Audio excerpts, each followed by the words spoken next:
Las nieblas de Avalon, libro 3, El Rey Ciervo, de Marion Zimmer Bradley, capítulo 8.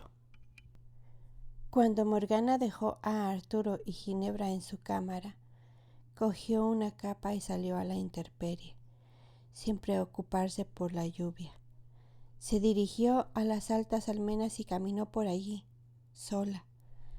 Las tiendas de los seguidores de Arturo y de los caballeros, de los reyes súbditos y de los invitados, se agolpaban en el espacio inferior, en la cima de la colina que era Camelot, e incluso bajo la lluvia.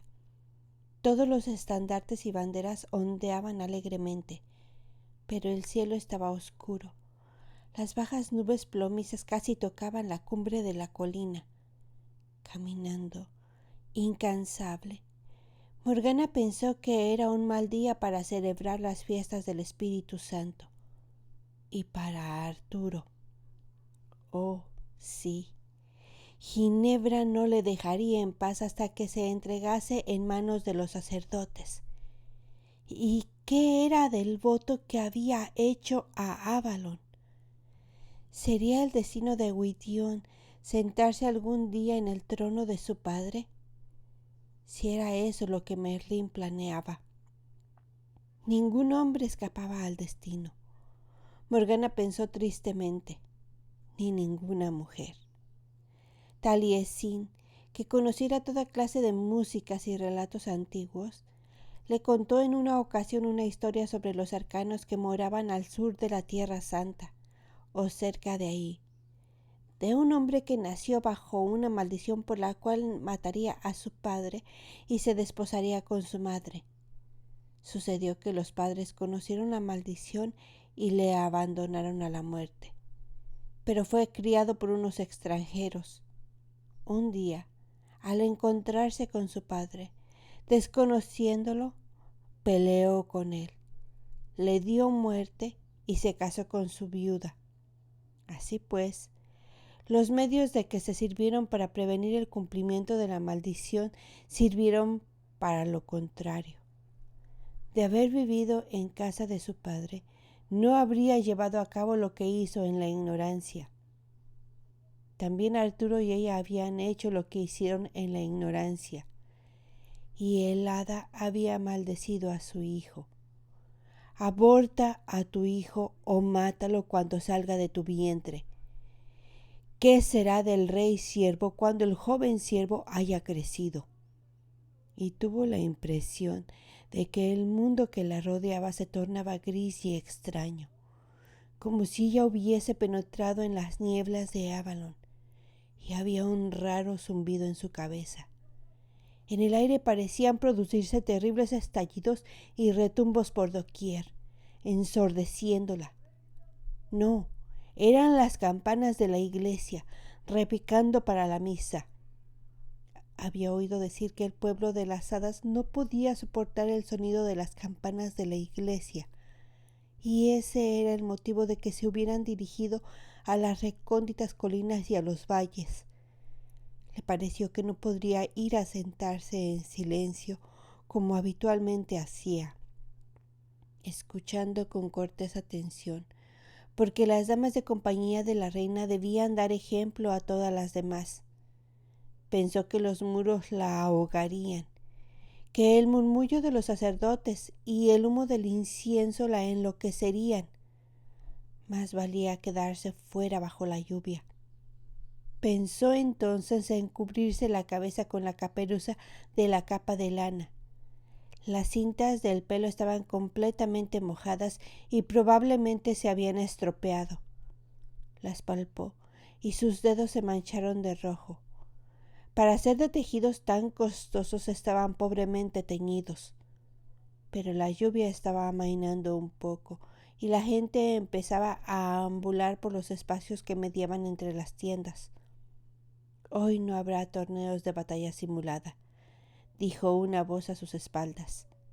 «Si no, pediría una de esas cintas que estáis desechando y la portaría en la batalla como enseña de honor, dama Morgana». Morgana parpadeó, tratando de sobreponerse. Quien había hablado era un joven esbelto de cabello negro y ojos oscuros. Había algo familiar en él, mas no lograba acordarse. ¿No me recordáis, señora?, preguntó quejosamente. Me han dicho que apostasteis una cinta por mi victoria en una batalla simulada hace 1 o 2 años. ¿O son 3? Ahora le recordaba. Era el hijo del rey Uriens de Gales del Norte. Acolón se llamaba, y había apostado con una dama que proclamaba que ningún hombre podría enfrentarse en el campo de batalla a Lancelot. Nunca supo qué sucedió con la apuesta. Eso fue el día en que Vivian cayó asesinada. Ciertamente os recuerdo, Sir Acolón, pero aquellos festejos concluyeron con un brutal asesinato, y la víctima fue mi madre adoptiva. Pareció azorarse. Entonces debo pediros perdón por traer tal suceso a vuestra memoria. Y supongo que habrá bastantes batallas simuladas y combates antes de que partamos de aquí. Ahora que no hay guerras en estas tierras, mi señor Arturo desea asegurarse de que las legiones siguen preparadas para asumir nuestra defensa. No parece probable que sea necesario, repuso ella. Incluso los salvajes hombres del norte se dirigen hacia otra parte ahora. ¿Añoráis los días de batallas y gloria? Tenía, pensó ella, una hermosa sonrisa. Luché en Monte Badón, dijo. Fue mi primera batalla y cerca estuvo de ser la última. Creo que prefiero las contiendas simuladas y los torneos. Lucharé, si he de hacerlo, aunque es mejor pelear en los juegos contra amigos que no tienen ningún deseo real de matar, y en presencia de hermosas damas que nos admiren. En la lid verdadera, señora, nadie contempla la bizarría, y cierto es que poca bizarría hay, a pesar de que todos hablen del valor. Habían ido acercándose, según charlaban, a la iglesia, y ahora el sonido de las campanas casi apagaba su voz, una voz agradable y musical. Morgana se preguntó si tañería el arpa. Se alejó bruscamente del sonido de las campanas. ¿No vais a asistir en este día santo a la iglesia, dama Morgana? Ella, sonriendo, le miró las muñecas, donde se enroscaban las serpientes. Dejó correr un dedo sobre una de ellas. ¿Y vos? No lo sé. Estimé que debía ir para ver a mis amigos. No, creo que no, añadió sonriéndole, cuando hay una dama con quien hablar. Ella preguntó, tiñendo su voz de ironía, ¿no teméis por vuestra alma? Oh, mi padre es bastante piadoso por los dos. No tiene esposa ahora, y sin duda desea estudiar el terreno, viendo en qué estado se halla para hacer una buena conquista. Ha atendido bien al apóstol, y sabe que es mejor desposarse que arder, y arde con mayor frecuencia de lo que yo consideraría digno para un hombre de sus años. ¿Habéis perdido a vuestra madre, Sir Acolón? Sí, antes de ser destetado, y a mi primera, segunda y tercera madrastras, contestó Acolón. Mi padre tiene 3 hijos con vida, y por lo tanto ninguna necesidad de herederos, pero es demasiado piadoso para llevarse una mujer al lecho, por lo que debe desposarse. Incluso mi hermano mayor está casado y tiene un hijo. ¿Nacisteis vos cuando ya era viejo? De mediana edad, dijo Acolón. No soy tan joven para eso. De no haber habido guerra hace unos años, yo podría haber sido destinado a Avalon, a instruirme en la ciencia de los sacerdotes. Pero mi padre se hizo cristiano. Sin embargo, vos lleváis las serpientes, asintió, y algo conozco de su sabiduría, aunque no lo bastante para estar satisfecho. En estos tiempos no hay mucho que hacer para alguien de mi edad. Mi padre me ha dicho que buscará también una esposa para mí en este encuentro, dijo con una sonrisa. Ojalá fuerais hija de un hombre de inferior condición, señora. Morgana sintió que se sonrojaba como una niña. Oh, soy demasiada vieja para vos, repuso, y solo soy hermana del rey nacida del primer matrimonio de su madre. Mi padre fue el duque de Gorlois, el primer hombre al cual Uther Pendragon dio muerte por traidor. Hubo un breve silencio antes de que Acolón dijera: en estos tiempos tal vez sea peligroso llevar las serpientes, o lo será si los sacerdotes adquieren más poder. Cuando Arturo accedió al trono, oí decir que apoyaba a Avalon, que Merlín le había dado la espada de la sagrada regalía, pero ha cristianizado tanto esta corte. Mi padre me expresó sus temores de que Arturo hiciese retroceder esta isla al gobierno de los druidas, mas parece que no lo ha hecho. Cierto, repuso ella, momentáneamente cegada por la ira. Sin embargo, sigue portando la espada druida. La miró de cerca. Y vos lleváis la media luna de Avalon. Morgana se ruborizó. Toda la gente había entrado ya en la iglesia y las puertas estaban cerradas. Ha empezado a arreciar la lluvia, daba Morgana. Os vais a empapar y cogeréis un resfriado. Debéis entrar, pero ¿os sentaréis junto a mí en los festejos de este día? Ella titubeó, sonriendo. Cierto era que Arturo y Ginebra no reclamarían su presencia en la gran mesa precisamente en este día. Ella debe recordar lo que le representó caer presa de la lujuria de Meleagrand. Debería odiarme, ella que buscó consuelo en brazos del amigo más querido de su esposo.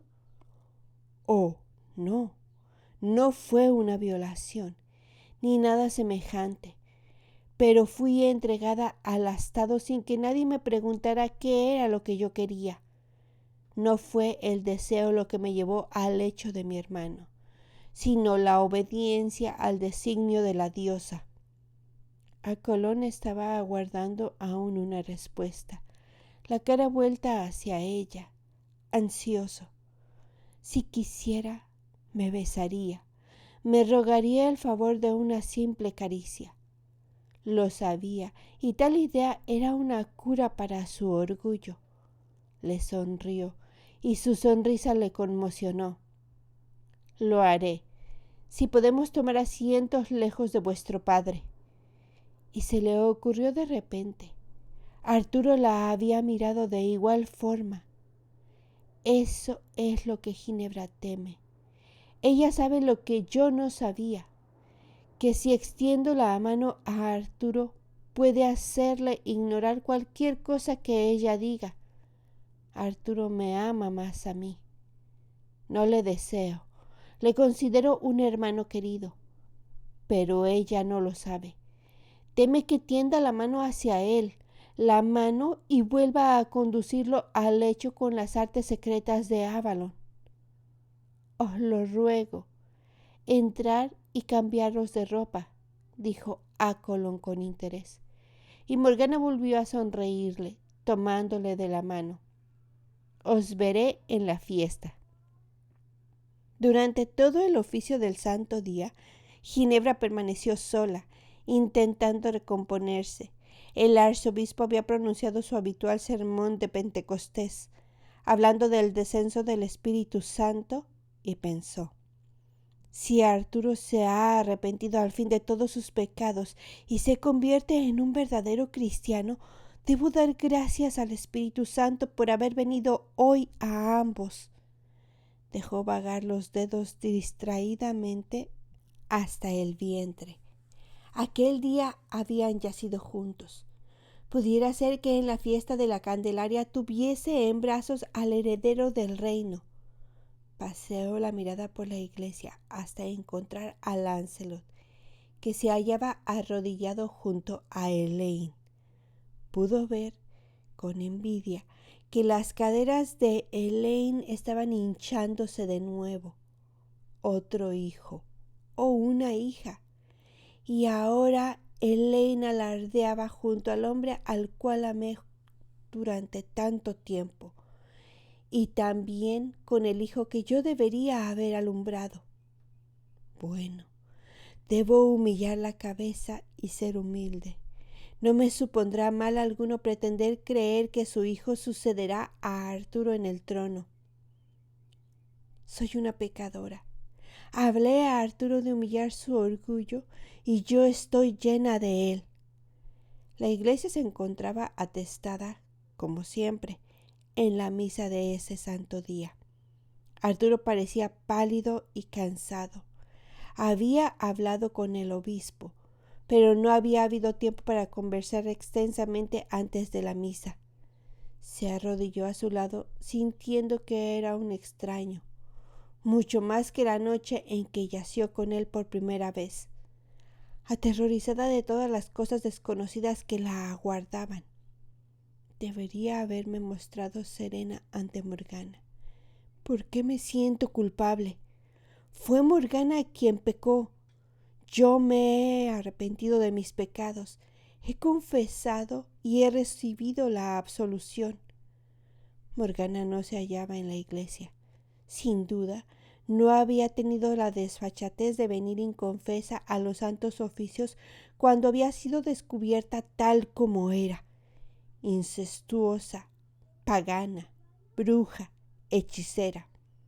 El oficio parecía que no iba a acabar nunca, mas finalmente fue impartida la bendición y las gentes comenzaron a salir de la iglesia. Durante un instante se encontró entre Elaine y Lancelot. Él rodeaba a su esposa protectoramente con el brazo para que no fuera empujada. Ginebra levantó la mirada hacia ellos para no tener que ver el vientre hinchado de Elaine. «Hace mucho que no aparecéis por la corte», dijo. «Hay tanto que hacer por el norte», repuso Lancelot. «Espero que no sea con los dragones», manifestó Arturo. «Gracias a Dios, no», dijo Lancelot, sonriendo. «Probablemente la primera vez que vi un dragón también fue la última. Mejor hubiera sido que no me hubiese chanceado de Pellinore cuando hablaba de la bestia. Ahora que ya no quedan sajones contra quienes luchar, supongo que los caballeros deben enfrentarse a los dragones, los bandidos y bellacos, a toda esa calaña que mortifica al pueblo». Elaine sonrió tímidamente a Ginebra. «Mi esposo es como todos los hombres. Preferiría marchar a la lucha, aunque sea contra los dragones, a permanecer en casa disfrutando de la paz que tan duramente ganaron. ¿Es así, Arturo?»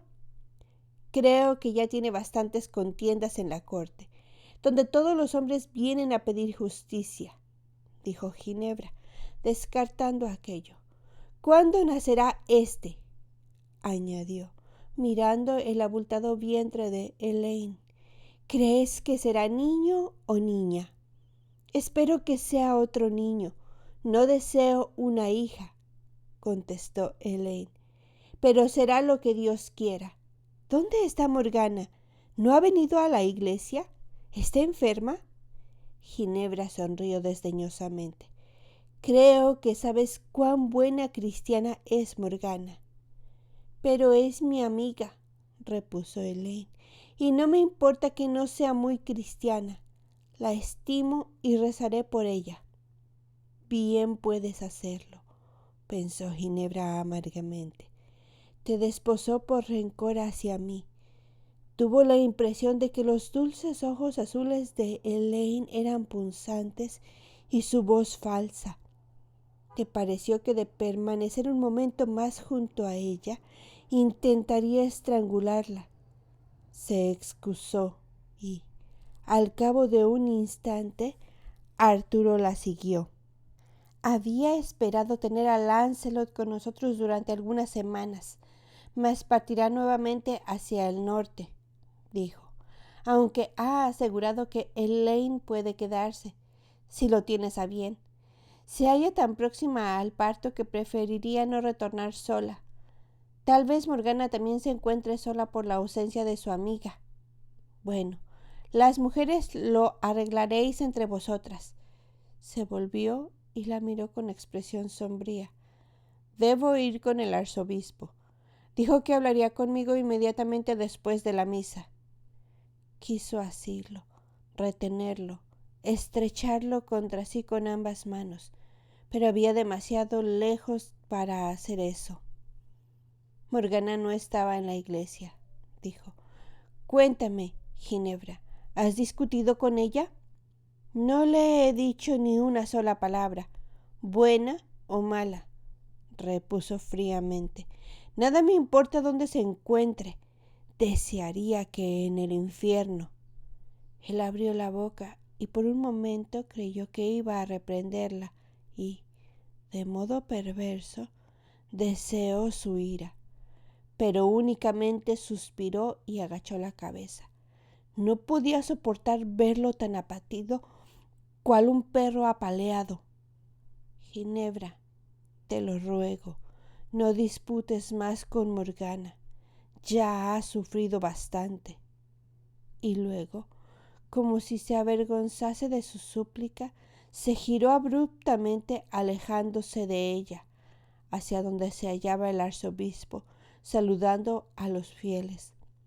Cuando Arturo se le acercó, hizo una reverencia, pronunció unas cuantas palabras excusándose con los demás, y ambos caminaron juntos por entre la multitud. Dentro del castillo quedaban mucho por hacer: recibir a los invitados en el salón, hablar con los hombres que fueron caballeros de Arturo en época pasada, explicarles que Arturo tenía asuntos que tratar con uno de sus consejeros e iba a retrasarse. No se trataba de una mentira. Patricius era uno de sus consejeros. Al principio, todos estuvieron tan ocupados saludando a viejos amigos, intercambiando historias de cuando había acaecido en sus hogares y territorios, de cuántos matrimonios habían sido dispuestos, hijos e hijas desposados, de cuántos niños habían nacido, ladrones muertos y calzadas construidas, que el tiempo transcurrió y la ausencia del rey Arturo apenas fue tenida en cuenta.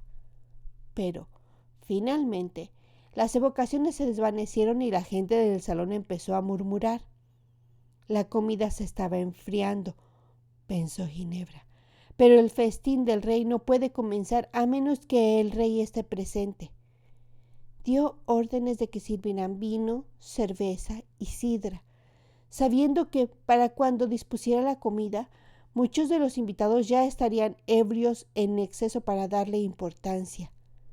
Vio a Morgana al otro extremo de la mesa, riendo y conversando con un hombre al cual no reconoció, pero notó que ostentaba las serpientes de Avalon en torno a la muñeca. ¿Pondría en práctica sus artes de sacerdotisa para seducirle, como había seducido a Lancelot antes que a él y a Merlín? Morgana era una hetaira que no podía dejar que hombre alguno escapara de su presa. Cuando Arturo llegó, caminando lenta y pesadamente, se sintió abrumada por la angustia.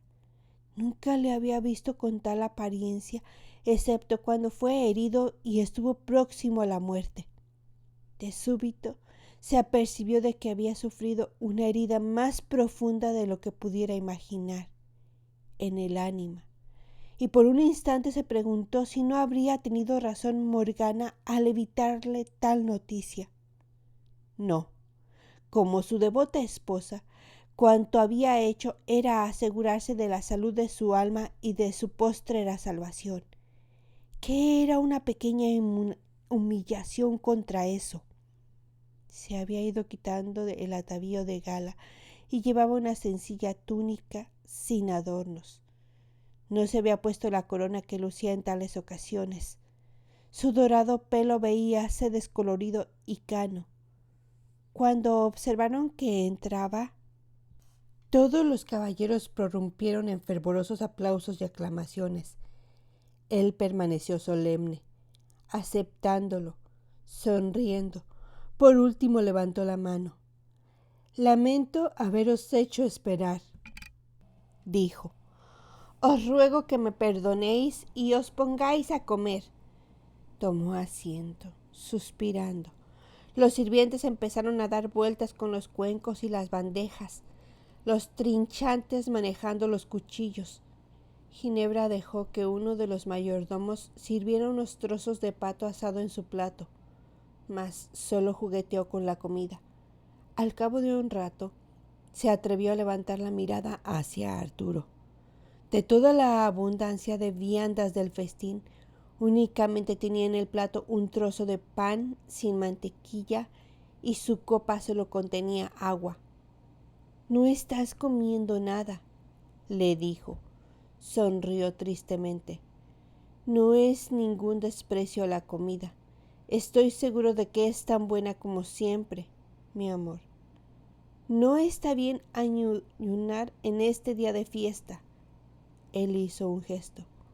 «Bueno, si te empeñas», repuso impaciente. «El obispo considera que mi pecado es tan grave que no puede absolverlo con una penitencia ordinaria. Y puesto que eso es lo que querías de mí», extendió las manos lentamente, «así pues, vengo a la fiesta de Pentecostés con un sayo y sin finos ropajes. Habré de hacer muchos ayunos y plegarias hasta cumplir la penitencia». «Has conseguido cuanto deseabas, Ginebra». Levantó la copa y bebió agua resueltamente, y ella supo que no quería que le dijera nada más. Pero Ginebra no deseaba esto. Tensó el cuerpo para no volver a llorar. Todos los ojos estaban puestos en ellos y, de seguro, escandalizados ante lo inaudito de que el rey ayunase en el más grande de sus festejos. En el exterior, la lluvia repiqueteaba sobre el tejado. Había un extraño silencio en el salón. Finalmente, Arturo levantó la cabeza y pidió música. «Que Morgana cante para nosotros. Ella es mejor que cualquier trovador». «Morgana, Morgana, siempre Morgana». Aunque, ¿qué podía hacer? Morgana observó. Se había quitado el radiante vestido que llevara por la mañana e iba ataviada con un tejido rojo y sobrio cual una monja. No aguardaba tanta semejanza con una etaria. Ahora, sin las brillantes cintas, fue a buscar el arpa, sentándose junto a la mesa del rey para cantar, porque parecía ser del agrado de Arturo. Se produjo algo de algarabía y holgorio, y cuando Morgana hubo terminado, otro tomó el arpa, y luego otro. Había gran movimiento de mesa a mesa, hablando, cantando, bebiendo. Lancelot se dirigió hacia ellos, y Arturo le hizo señas para que se sentase a su lado, como en los viejos tiempos, en el banco. Los sirvientes estaban trayendo grandes bandejas de dulces y frutas, manzanas horneadas con crema y vino, toda clase de delicados y exquisitos confites. Estuvieron hablando de bagatelas y Ginebra se sintió feliz durante un momento. Era como en los viejos tiempos, cuando todos eran amigos, cuando había amor entre todos. ¿Por qué no podía haber seguido siendo siempre así? Al cabo de un rato, Arturo se levantó y anunció: «Creo que voy a ir a charlar con algunos de los viejos caballeros. Tengo jóvenes piernas, y algunos de ellos ya están envejeciendo y encaneciendo. Pellinore no tiene aspecto de poder luchar contra un dragón. Me parece que una seria pelea con el perro faldero de Ginebra sería ahora bastante enconada para él. Desde que Elaine se desposó, es como si no tuviese nada que hacer en la vida, dijo Lancelot. Hombres semejantes a menudo mueren poco después de haber decidido tal cosa. Espero no ocurra así con él. Estimo a Pellinore y deseo que esté largo tiempo con nosotros. Sonrió tímidamente. Nunca consideré haber tenido un padre, aunque Van fue bastante bueno conmigo. Y ahora, por primera vez, cuento con un pariente que me trata como a un hijo. Tampoco tuve hermanos hasta que fui mayor, y los hijos de Van, Lionel y Bors, llegaron a la corte. Crecí hasta hacerme adulto, sin apenas hablar su idioma, y Valán tenía otros intereses. Arturo había sonreído poco desde que viniera de los aposentos del obispo, mas lo estaba haciendo ahora. ¿Es un primo, pues, tanto menos que un hermano, Galahad? Lancelot alargó la mano y le cogió de la muñeca. Que Dios me castigue si me olvido de eso, Gwydion. Levantó la mirada hacia Arturo y Ginebra creyó que el rey la abrazaría. Arturo retrocedió dejando caer la mano. Lancelot le observó, sorprendido, mas el rey se puso en pie rápidamente. Ahí está Uriens y Marcus de Cornwall. También él envejece. Verán que el rey no es demasiado orgulloso para ir a hablar con ellos. Quédate aquí con Ginebra, Lance, que sea como en los viejos tiempos. Lancelot hizo lo que le pidió, tomando asiento en el banco junto a Ginebra. ¿Está enfermo Arturo?, preguntó. Ginebra sacudió la cabeza. Creo que tiene que hacer penitencia y está ofuscado por ello. Bueno, es seguro que no puede tener grandes pecados en el alma, dijo Lancelot. Es uno de los hombres más intachables que conozco. Estoy orgulloso de que siga siendo mi amigo. No lo merezco. Gin, lo sé. La miró tan tristemente que ella sintió deseos de llorar. ¿Por qué no podía amarlos a ambos sin pecar? ¿Por qué había de tener un único marido? ¿Habíase vuelto tan mala como Morgana para albergar tal idea? Le tocó la mano. ¿Eres feliz con Elaine, Lancelot? ¿Feliz? ¿Qué hombre es feliz? Hago cuanto me es dado hacer. Ella se miró las manos. Fugazmente olvidó que aquel hombre había sido su amante para recordar que había sido su amigo. Deseo que seas feliz. De verdad, lo deseo. Él le tomó la mano. Lo sé, querida mía. No querría venir hoy hasta aquí. Te amo y amo a Arturo, pero ha pasado el tiempo en que me bastaba ser su capitán de caballería y... Se le quebró la voz. Y el paladín de la reina. Ella dijo de súbito, alzando la vista, la mano en la suya. ¿No sientes a veces que ya no somos jóvenes, Lancelot? Él asintió suspirando. Sí, así es. Morgana había vuelto a coger el arpa y estaba cantando. Su voz es tan dulce como siempre. Me recuerda a mi madre cantando. No lo hacía tan bien como Morgana, pero poseía la misma voz, dulce y grave, comentó Lancelot. Morgana sigue tan joven como siempre, dijo Ginebra, celosa. Así ocurre con quienes son de la vieja sangre. Permanecen jóvenes durante mucho tiempo hasta que llegue el día en el cual se hacen repentinamente viejas, declaró Lancelot. Luego, inclinándose para besarla ligeramente en la mejilla, añadió abruptamente: Nunca pienses que eres menos hermosa que Morgana. Es una belleza distinta. Eso es todo. ¿Por qué dices eso? Amor, no puedo resistir verte desdichada. No creo saber lo que significa ser feliz. repuso ella. ¿Cómo se mantiene Morgana así? Esa bruja ha arruinado mi vida y la de Arturo sin preocuparse por ello. Allí está, sentada, riendo y cantando, y el caballero que ostenta las serpientes en torno a las muñecas se halla bajo sus encantos. Poco después, Lancelot dijo que debía volver con Elaine y la dejó. Cuando regresó Arturo, sus viejos seguidores y caballeros acudieron a pedirle concesiones, a entregarle presentes y a recordar sus servicios.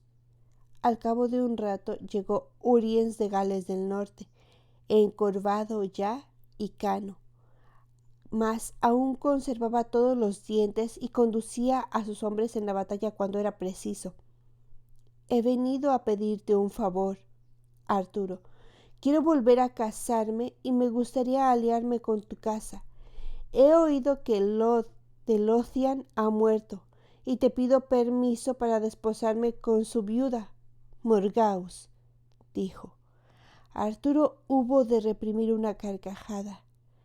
Ah, para ello, amigo mío, debes pedir licencia a Sir Owain. Lothian es suyo ahora y, sin duda, se alegrará de casar a su madre. Aunque la dama es lo bastante mayor para tener opinión propia, no puedo ordenarle que se case. Sería como ordenar a mi madre que se casara. Ginebra tuvo una repentina inspiración. Esa sería una solución perfecta. Arturo mismo había dicho que si llegaba a oídos de la corte, Morgana podría ser befada y avergonzada. Alargó la mano para tirar a Arturo de la manga. Arturo, Uriens es un valioso aliado. Me has contado que las minas de Gales siguen siendo fructíferas como lo fueron para los romanos en hierro y plomo. Y tienes a una pariente cuyo matrimonio está bajo tu custodia, le indicó con voz queda. La miró, perplejo. ¿Uriens es tan viejo? Morgana es mayor que tú, repuso ella, y puesto que él tiene hijos y nietos, no le importará demasiado que Morgana no le dé hijos. Eso es cierto, dijo Arturo frunciendo el ceño, y parece un buen partido. Levantó la cabeza y se dirigió a Uriens. No puedo ordenar a la dama Morgause que vuelva a desposarse, pero mi hermana, la duquesa de Cornwall, no está casada. Uriens hizo una reverencia. No me hubiera atrevido a aspirar a tanto, mi rey. Mas, si tu hermana quiere ser reina en mi país, no obligaré a ninguna mujer a casarse contra su voluntad, dijo Arturo, pero se lo preguntaré. Hizo señas a uno de los pajes, indicándole a la dama Morgana que venga a verme cuando termine de cantar. Uriens tenía los ojos puestos donde ella se hallaba sentada, con su oscuro atuendo contrastando con su piel. Es bella tu hermana. Cualquier hombre se consideraría afortunado con tal esposa. Mientras Uriens se dirigía a su asiento, Arturo dijo pensativamente, observando a Morgana, que venía hacia ellos. Lleva largo tiempo sin desposarse. Debe desear un hogar propio donde sea la señora, en vez de servir a otra mujer. Y es demasiado cultivada para muchos jóvenes. Uriens se complacerá de su donaire y gobernará bien su casa. Quisiera, sin embargo, que no fuese tan viejo. Creo que será más dichosa con un hombre mayor, repuso Ginebra. No es una chiquilla atolondrada. Morgana se acercó, inclinándose ante ambos. Siempre, en público, se la veía sonriente y serena. Ginebra se alegró por una vez de ello. Hermana, dijo Arturo, tengo una oferta de matrimonio para ti. Y, después de lo de esta mañana, bajó el tono de voz, Estimo que no deberías vivir en esta corte durante un tiempo. Ciertamente me complacerá marcharme de aquí, hermano. Entonces, prosiguió Arturo, ¿qué te parecería morar en el norte de Gales? Creo que aquello está bastante desierto, pero no más que Tintagel, seguramente. Para sorpresa de Ginebra, Morgana se sonrojó como una muchacha de 15 años. No intentaré pretender que me hallo tan sorprendida, hermano. Arturo rió disimuladamente. ¿Por qué no me has dicho que ya había hablado contigo este astuto pillo? Morgana se ruborizó y jugueteó con la punta de la trenza. Ginebra pensó que de ninguna forma aparentaba la edad que tenía. Puedes decirle que seré dichosa viviendo en Gales del Norte. Arturo preguntó amablemente. ¿No te molesta la diferencia de edad? Estaba sonrojada. Si a él no le importa, a mí tampoco. Así sea, anunció Arturo, e hizo señas a Uriens, quien se aproximó, exultante. Mi hermana me ha dicho que le complacerá ser reina de Gales del Norte, amigo mío. No veo razón alguna por la que no podamos celebrar los esponsales de inmediato, quizá el domingo. Levantó la copa y proclamó a los compañeros reunidos. Bebed por unas nupcias, amigos míos, unas nupcias entre la dama Morgana de Cornwall, mi querida hermana, y mi buen amigo el rey Uriens de Gales del Norte. Por primera vez, aquel día, se consiguió el ambiente adecuado a la fiesta con los aplausos, gritos de enhorabuena, aclamaciones, prorrumpieron al unísono. Morgana permaneció como petrificada. Pero ella estaba de acuerdo. Dijo que él le había hablado, pensó Ginebra, y luego se acordó del joven que había estado coqueteando con Morgana. ¿No era Acolón hijo de Uriens? Sí, lo era, aunque seguramente no podía esperar que él se ofreciera. Morgana le aventajaba en edad. Debería haber sido Acolón. ¿Va a hacer Morgana una escena?, se preguntó Ginebra. Después, embargada por el odio, ahora verá Morgana lo que es ser entregada en matrimonio a un hombre a quien no se ama. Así pues, también tú serás reina, hermana mía, dijo, cogiendo a Morgana de la mano. Yo seré tu madrina de boda. Mas, a pesar de sus dulces palabras, Morgana la miró directamente a los ojos, y Ginebra supo que no podía engañarla. Así sea, por fin nos desharemos una de la otra, y no habrá más pretensiones de amistad entre nosotras.